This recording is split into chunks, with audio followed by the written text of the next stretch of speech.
முதுகலை ஆசிரியர்களுக்கு எங்களுடைய இனிமையான மாலை வணக்கத்தை தெரிவித்துக் கொள்கிறோம். வாழ்த்துக்களுடன் தேர்வில் வெற்றி பெற்று அரசு பள்ளி ஆசிரியராக நீங்கள் பணிபுரிய இறையருளோடு உங்களுக்கு நாங்களும் வாழ்த்துகிறோம். இப்போ நம்ம பார்க்க போகிற பதிவுங்க ரேபிட் ரிவிஷன் அப்படிங்கிற மெத்தடில் திருப்புதல் முறையில் அலகு 1லிருந்து 10 வரைக்கும் நம்ம வினாக்கள் எடுத்திருக்கோம். அதாவது வினாவிடை குறிப்புகள் அடங்கிய தொகுப்புகள் அப்படின்னு சொல்லுவோம். அது ரொம்ப உங்களுக்கு பயனுள்ளதாக இருக்குமா ஆசிரியர் பெருமக்களுக்கு தேர்வு நோக்கில் புதிய பாடத்திட்டத்தின்படி நம்ம லைன் விடாமல் எடுத்திருக்கோம். இது தேர்வுக்கு உங்களுக்கு படிக்கிறதுக்கோ ரீகால் பண்ணுறதுக்கு திருப்பி ரிவிஷன் பண்ணுறதுக்கு திருப்புதல் முறையில் நல்லா இருக்கும். அப்படிங்கிறதுனால இந்த வினாவிடை தொகுப்புகளை உங்களுக்கு நம்ம வழங்குகிறோங்க. இது வேணுங்கிறவங்க நீங்கள் பிடிஎஃபாக வாங்கிக்கலாம். 2500 வினாவிடை தொகுப்புகள் அலகு 1லிருந்து 10 வரைக்கும் எடுத்திருக்கோம். நம்ம சேனலை சப்ஸ்கிரைப் பண்ணிக்கோங்க டீச்சர்ஸ். லைக்ஸ் கொடுங்க, உங்களுடைய நண்பர்களுக்கும் தோழிகளுக்கும் அனுப்புங்க. நம்மளுடைய சேனல் எப்பொழுதுமே உங்களின் வெற்றிக்கு வழிகாட்டுதலாக அமையும். சரிங்களா? முதல் கேள்வி பாருங்கள். மூல மொழியில் உள்ள சொல்லினை சில விதிகளை அலகு 1 மொழி வரலாறு. சரிங்களா? மூல மொழியில் உள்ள சொல்லினை சில விதிகளை அடிப்படையாக வைத்து மொழிகளை உருவாக்குதலை மொழியியலாளர்கள் எவ்வாறு அழைப்பர் அப்படின்னா மீளுருவாக்கம் முறையில் அமைப்பார்கள். நம்ம 50 வினாக்கள் கொடுக்கலாங்க. 4-5 வீடியோக்கள் நம்ம போடலாம். 6 வீடியோக்களே நம்ம போடலாம். வீடியோ 1, 2, 3, பார்ட் 1, பார்ட் 2, பார்ட் 3 இந்த மாதிரி நம்ம கொடுக்குறோங்க. பாருங்கள். இல்லைன்னா இந்த பிடிஎஃப் உங்களுக்கு வேணும்னாலும் கான்டாக்ட் பண்ணுங்கள். டிஸ்கிரிப்ஷன் பாக்ஸில் நம்பர் கொடுப்போம், கான்டாக்ட் பண்ணுங்கள். சரிங்களா? இப்போ முதல் கேள்வி நம்ம பார்த்தோம் இல்லைங்களா? மூல மொழியில் உள்ள சொல்லினை சில விதிகளை அடிப்படையாக வைத்து மொழிகளை உருவாக்குதலை மொழியியலாளர்கள் எவ்வாறு அழைப்பர்? மீளுருவாக்கம் அப்படின்னு சொல்லுவாங்க. இதை நீங்கள் படித்தே தான் ஆகணும். இது ரொம்ப முக்கியமான விடைங்க. மீளுருவாக்கம்னாலே தெரியும், மொழி குடும்பங்கள் இருக்கு இல்லையா? இப்போ மொழி குடும்பங்களை ஆய்வு செய்யும்போது அறிஞர்கள் மொழிகளின் ஒற்றுமைகளை கண்டறிஞ்சு அவற்றின் மூல வடிவத்தை, வடிவத்தை, தொன்மையான வடிவத்தை மீண்டும் உருவாக்கம் செய்தல், பழையன கழிதலும் புதியன புகுதலும் அப்படின்னு சொல்கிறேன் இல்லைங்களா? மொழியியலாளர்கள் புதிய சொற்களை உருவாக்குதல் அப்படிங்கிற அடிப்படையில் அதற்கு பொருள் என்ன அப்படின்னா மீளுருவாக்கம் அப்படின்னு சொல்லுவாங்க. இப்போ திராவிட மொழி குடும்பத்தில் எடுத்துக்கிட்டிங்கன்னா தெலுங்கு, கன்னடம், மலையாளம் மொழிகள்லாம் இருக்கு இல்லைங்களா? அதில் அதையெல்லாம் ஆய்வு செய்து மூல திராவிட மொழிகள், இந்த திராவிடம்னு சொல்கிறேன் இல்லையா, அதையெல்லாம் புதிய சொற்களாக மாற்றுருவாக்கம் செய்வது, இதுதான் மேலுருவாக்கம். சரிங்களா? அடுத்து பார்த்தீங்கன்னா 2வது கேள்வி. வரலாற்று மொழியியலில் ஒரே மொழியில் காணப்படும் பல சொற்களை அடிப்படையாக வைத்து ஒரு சொல்லினை உருவாக்குவதை எவ்வாறு அழைப்பார்கள் அப்படின்னா அக மேலுருவாக்கம் அப்படின்னு சொல்லுவாங்க. சரிங்களா? அதே தான் அக மேலுருவாக்கம். மூல திராவிட திராவிடத்தில் இருக்கக்கூடிய சொற்களை மீண்டும் உருவாக்கம் செய்து அதாவது உள் அமைப்பியலை ஆராய்வது அப்படின்னு சொல்லுவாங்க. சொற்களின் உள் அமைப்பியலை ஆராய்வது. அடுத்து 3வது கேள்வி பார்த்தீங்கன்னா ஒப்பு மொழியியலுக்கும் வரலாற்று மொழியியலுக்கும் அடிப்படையாக உள்ளவை மேலுருவாக்கம், அக மேலுருவாக்கம் இரண்டுமே வரும். அடுத்து 4வது கேள்வி. பழந்தமிழில் மெல்லினத்திற்கு பின்னர் சகர எழுத்திற்கு மாற்றொலியாக கருதப்பட்டது. இது ஏற்கனவே கொஷின் கேட்டாங்க. ஜா, இதுதான் ச அப்படிங்கிறது ஜா அப்படின்னு மாற்றொலியாக இந்த எழுத்துக்களை நம்ம உச்சரிப்போம். அதுதான் நம்ம சன்னல், ஜன்னல் அப்படின்னு பேச்சு வழக்கில் சொல்கிறோம் இல்லைங்களா? மாற்றொலியாக. சரிங்களா?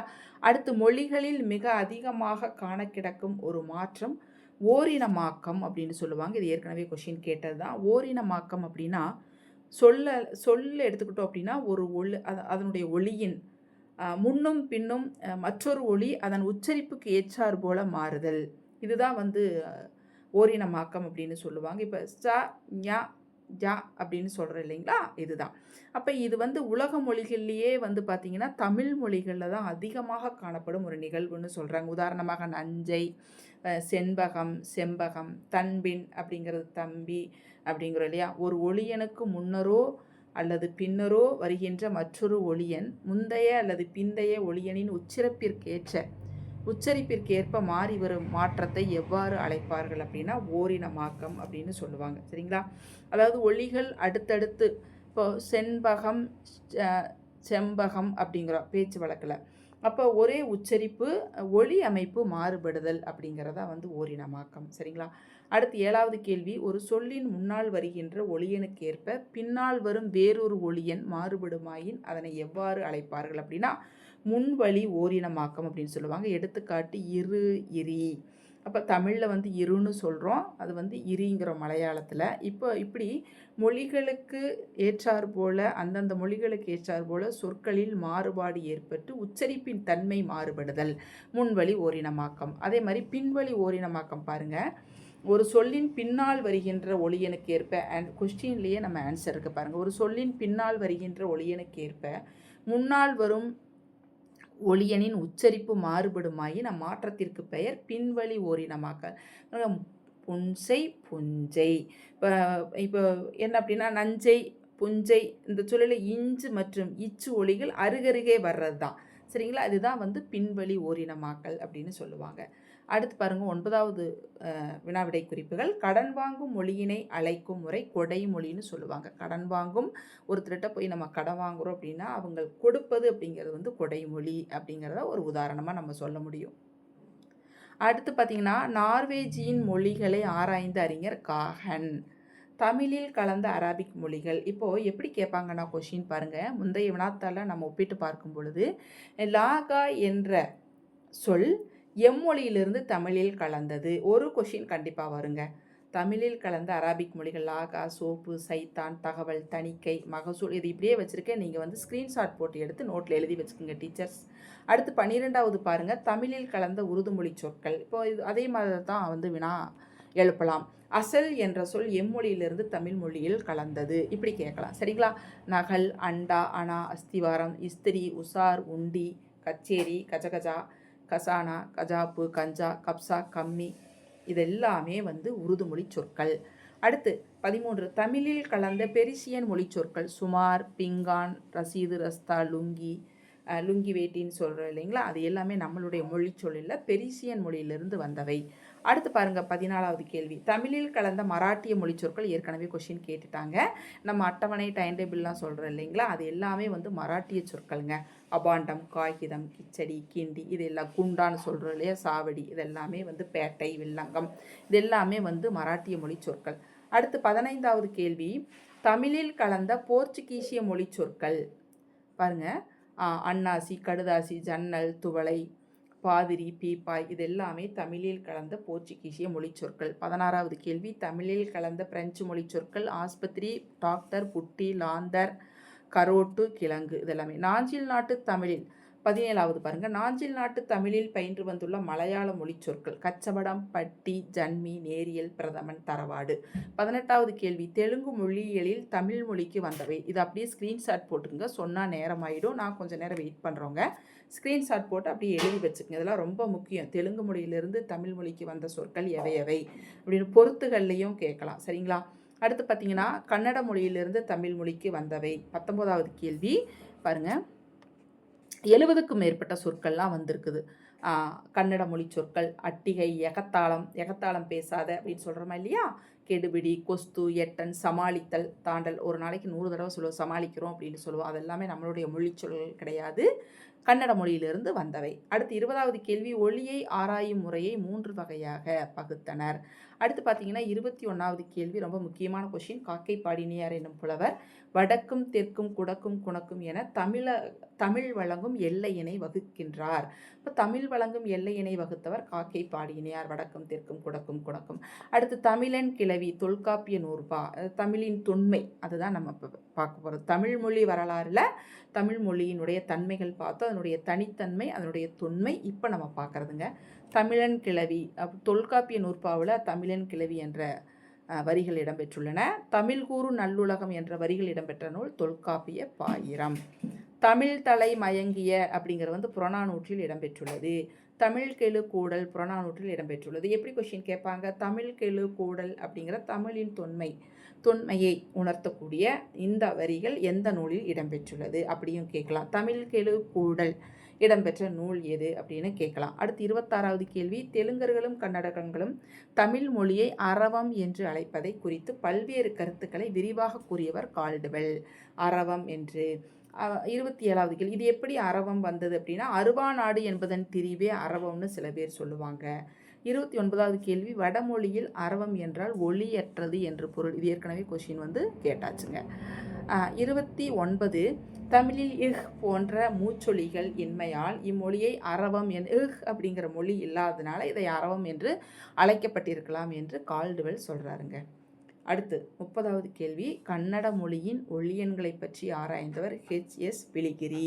உங்களுக்கே தெரியும், சொற்களின் கூறுகள் தான் நம்ம ஒளியன்கள் அப்படின்னு சொல்லுவோம் இல்லைங்களா. அப்போ இந்த சொற்கள் வந்து மிகச்சிறிய மொழியியல் அழகு தான் வந்து உருபன்கள் அப்படின்னு சொல்லுவாங்க. இது ஏற்கனவே கொஷின்ஸும் கேட்டாச்சு, இதை நல்லா படிச்சுக்கோங்க சரிங்களா. அடுத்து பார்த்தீங்கன்னா, கன்னட மொழி பேசும் கவுடர்கள் வாழும் பகுதி கூர்க் மாவட்டம் சரிங்களா. கன்னடர்கள் வாழும் பகுதி கூர்க் மாவட்டம். அடுத்து கவுடா கன்னடம் பேசும் மக்கள் வாழும் பகுதி குசலப்பா கவுடா. ஆராய்ந்தவர் வந்து குசலப்பா கவுடா. 32, கன்னட மொழியின் 4 வட்டார வழக்குகளை ஒப்பிட்டு ஆராய்ந்தவர் பேராசிரியர் உபாத்யாயா. 1968 கன்னட மொழியோட 4 வட்டார வழக்குகளை ஒப்பிட்டு ஆராய்ஞ்சிருக்கார் சரிங்களா, ஆராய்ச்சி செய்திருக்கார். அடுத்து பார்த்தீங்கன்னா 33வது கேள்வி, படகா மொழி பேசும் மக்கள் எங்கே வாழ்கின்றனர் அப்படின்னா நீலகிரி மாவட்டம், ஊட்டி, குன்னூர் பகுதி. எப்படி கேள்விகள் எழுப்பப்படலாம்? படகா மொழி பேசும் மக்கள் வாழக்கூடிய பகுதின்னு கேட்கலாம். நீலகிரி மாவட்ட மக்கள் பேசக்கூடிய பேச்சு வழக்கு என்னன்னு கேட்கலாம், என்ன மொழின்னு கேட்கலாம் சரிங்களா. 34வது கேள்வி, வரி வடிவமோ இலக்கிய வடிவமோ இல்லாத துளு மொழி பேசும் மக்கள் வாழும் பகுதி மைசூர் அடுத்து ஓடும் சந்திரகிரி கல்யாண்புரி ஆற்றுக்கு இடையில தான் வந்து மக்கள் வந்து துளு மொழி பேசும் மக்கள் இருந்தார்கள். அடுத்து 35வது கேள்வி, துளு மொழிக்கு இலக்கணம் எழுதியவர் பேராசிரியர் பிரிகள். துளு ஆங்கில துளு அகராதியினை முறையே 1886 துளு ஆங்கில அகராதியும் 1888 ஆங்கில துளு அகராதியையும் வெளியிட்டவர் யாருன்னா ஏ மான்னர். மன்னர் இல்லை, ஏ மான்னர். அடுத்து 37வது கேள்வி, துளு மொழிக்கு பேரகராதி ஒன்றை தயாரித்தவர் பேராசிரியர் உபாத்யாய. 38வது கேள்வி, இலக்கிய வளம் பெறாத வழக்களவிலேயே நின்று நிலவும் மொழி கொடகு. இலக்கிய வளம் பெறாத மொழி கொடகு. 39வது கேள்வி, கொடகு மொழியில் இலக்கணத்தையும் பாடலையும் எழுதி வெளியிட்டவர் மேஜர் கோல். 40வது கேள்வி, தமிழ் மலையாளம் ஆகிய மொழிகளோடு கொடகு மொழி கொண்டுள்ள தொடர்பை விளக்கியவர் எல்.வி. ராமசாமி. அடுத்து பார்த்தீங்கன்னா, கொடகு மொழி பேசும் மக்கள் வாழும் பகுதி நீலகிரி பகுதி. நீலகிரி மக்களின் 42வது கேள்வி, நீலகிரி மக்களின் மொழியை போன்று தொன்மையும் பண்பும் மாறாமல் இருக்கும் மொழி கொடகு. 43 பாருங்க, ஒரு பெண் பல ஆடவர்களை மணந்து கொள்ளும் வழக்கம் கொடகு மொழி பேசும் மக்களிடம் இருப்பதாக கூறுபவர் ஏசி பர்னல். 44வது கேள்வி, கொடகு மொழியின் உயிர் ஒலிகளை ஆராய்ந்தவர் பேராசிரியர் யமனோ. ரொம்ப முக்கியம், கொடகு மொழிகளின் உயிர் ஒலிகளை ஆராய்ந்தவர் பேராசிரியர் யமனோ. தோடா மொழி மக்கள் பேசும் பகுதி நீலகிரி மலைப்பகுதி. 45வது கேள்வி ரிப்பீட்டட் கொஸ்டின் ஆச்சு. 46 தோடா மொழி பேசும் மக்கள் போதைப் பொருட்களை உட்கொள்ளும் பழக்கத்தாலும் பெண் குழந்தைகள் பிறந்தவுடன் கொன்றுவிடும் பழக்கத்தாலும் எண்ணிக்கையில் குறைந்து விட்டனர் என்று கூறுபவர் கால்டுவெல். 47 தோடா மொழி பேசும் மக்களின் தொன்மையான மொழி பழங்கன்னடம் என்று குறிப்பிடுபவர் டாக்டர் ஜி.யு. போப் சரிங்களா. 48 தோடா மொழி பேசும் மக்கள் வாழும் பகுதி நீலகிரி மலைப்பகுதி. 49 தோடா மொழி கன்னட மொழியின் கொச்சை மொழி என்று கூறுபவர் டாக்டர் கால்டுவெல். 50 தோடா மொழியை சிறப்பாக விரிவாக ஆராய்ந்தவர் டாக்டர் யமனோ. 50 வினாக்கள் நம்ம கொடுத்தாச்சுங்க, வினாவிடை தொகுப்புகள். இது மாதிரி 2500 வினாவிடை தொகுப்புகள் அலகு 1லிருந்து 10 வரைக்கும் நம்ம எடுத்து வச்சுருக்கோம். உங்களுக்கு தேவைப்பட்டுச்சு அந்த பிடிஎஃப் வேணும் அப்படின்னா மிக குறைந்த கட்டணத்தில் கொடுக்குறோம், நீங்கள் வாங்கிக்கலாங்க. 100 ரூபா 200 ரூபா அந்த மாதிரி தான் நம்ம கொடுக்குறோம், நீங்கள் வாங்கிக்கலாம். இல்லைன்னா நீங்கள் யூடியூப் சேனல் வழியாக நம்ம கொடுக்குறோம், அதையும் நீங்கள் பார்த்து படிச்சுக்கலாம். எது எப்படியோ உங்களுக்கு தேர்வு நோக்கில் நீங்கள் வெற்றி பெறுவதற்கான வாய்ப்பாக இது அமையும் அப்படிங்கிறத எந்தளவு சந்தேகம் இல்லைங்க.